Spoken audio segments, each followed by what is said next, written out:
Where to? Today I'm going to be reading you the story of Rama and the Demon King.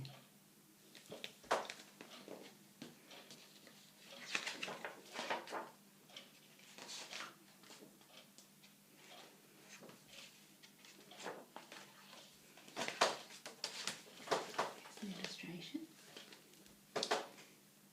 This is the story of the brave and good prince called Rama, who should have been the happiest of men. After all, he was the king's favourite son. He had a dear wife called Sita, and he had the best of friends in his brother Lakshman. And all the people in the kingdom loved him. Well, all but one, and that was his jealous stepmother.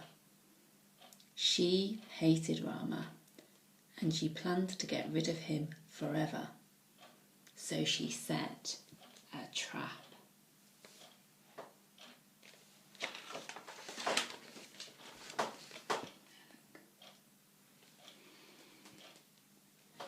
Rama's wicked stepmother went to the king. "Long ago," she said, "I saved your life and you promised to grant me any wish. Now I want you to send Rama into the forest for 14 years. The king was horrified. The forest was full of terrible demons. But what could he do? A king must keep his promise. With a broken heart, he sent Rama away. But Sita and Lakshman would not let Rama go alone. So that very day, all three left the palace to face the dangers of the forest together.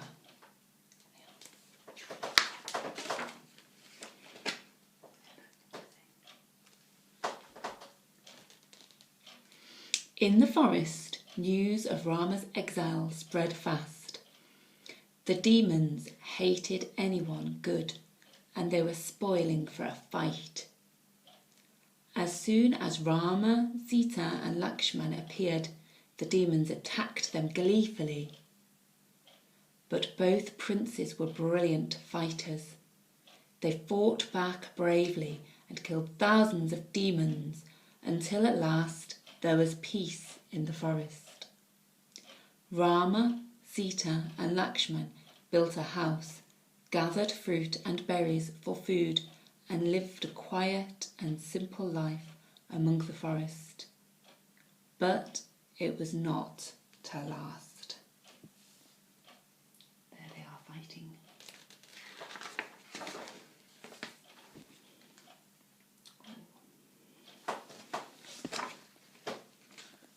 Far away, in a magnificent palace on the island of Lanka, lived Ravana, the 10-headed king of all the demons. He was evil and proud. "No one can defeat me," he boasted. "No one is stronger than me.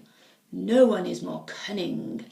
No one knows as much magic." He smiled 10 horrible smiles.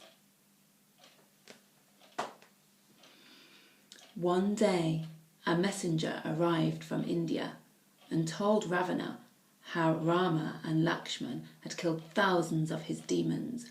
What? His 10 mouths screeched and he quivered with rage. He was furious.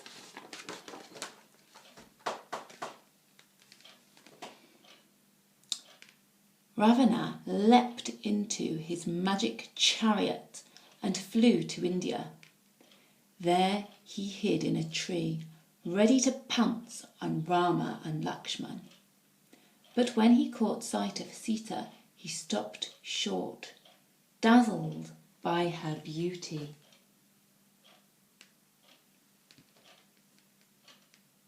"She must be my queen,"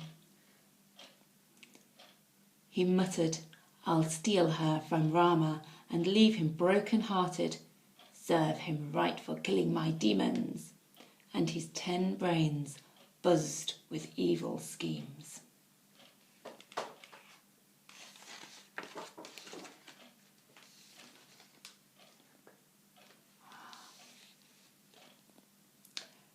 This was what Ravana did.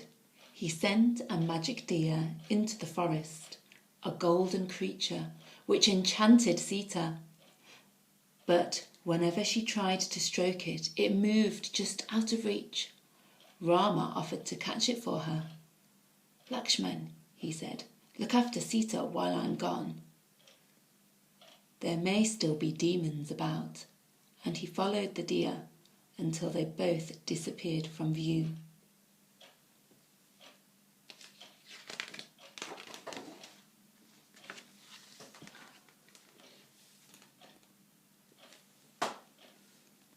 All was quiet.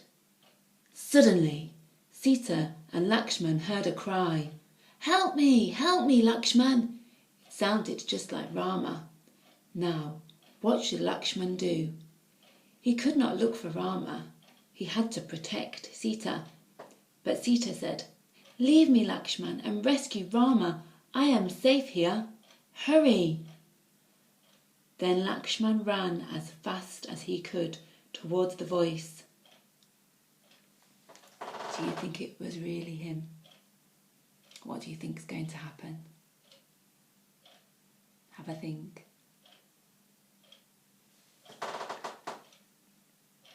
But of course, it was not Rama calling. It was a fiendish trick of Ravana's.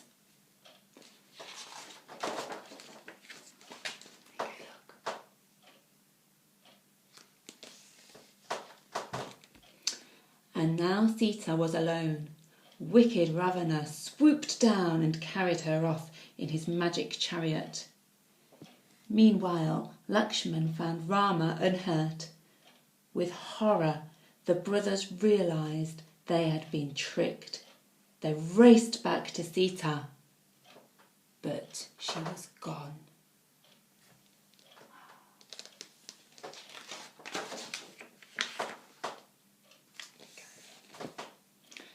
Rama was desolate. The two brothers looked all over India for Sita. Their search seemed hopeless. Then, one day, they came to the land of the monkeys. There they met Hanuman, the leader of the monkey army, and told him their story. "Ravana has taken Sita," said Hanuman. "We saw them flying towards his palace on the island of Lanka." "But how can we reach her?" asked Rama. "The sea round Lanka is full of monsters."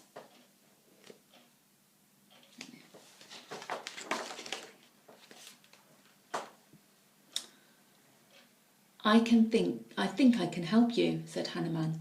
"My father is Vayu, the wind god, and so I can fly like the wind. I will find Sita for you." Rama and Lakshman were astonished. "Take my ring," said Rama. "When you find Sita, give it to her, so she will know I sent you. Good luck." And Hanuman flew across the treacherous sea to Lanka. He's flying across the treacherous sea.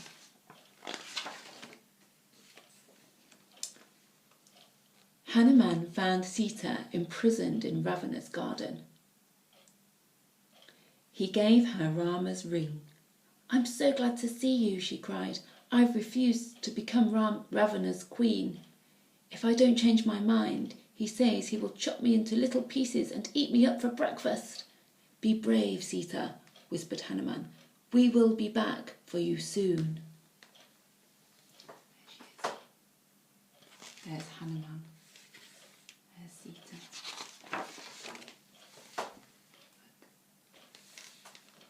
Hanuman returned to Rama with his news, and the monkey army prepared for battle. They began by building an amazing bridge which stretched right across the sea from India to Lanka. Then the army, led by Rama, Lakshman and Hanuman, marched across it.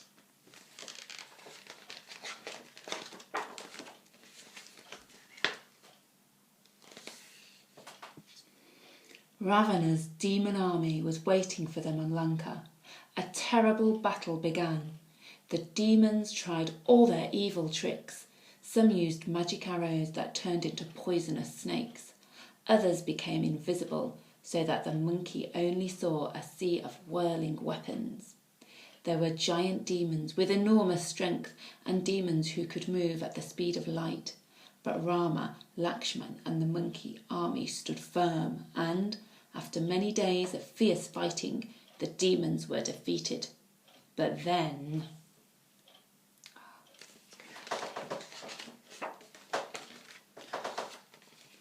Ravana appeared, his 20 eyes blazing. "Ha, Rama," he sneered, "you know you cannot beat me." Rama was silent. He slowly raised his bow and released a magic arrow. It found its own way to Ravana and pierced his evil body. Ravana was dead.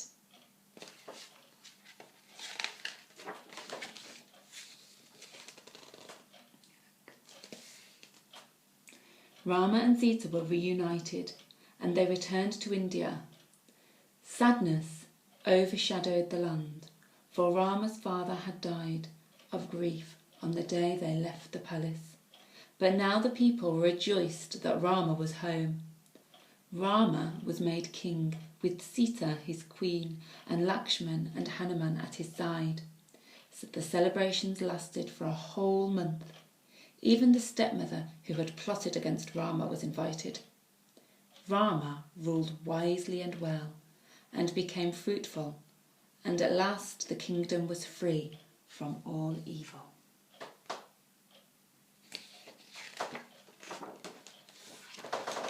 The end. I hope you've enjoyed that story. Take care.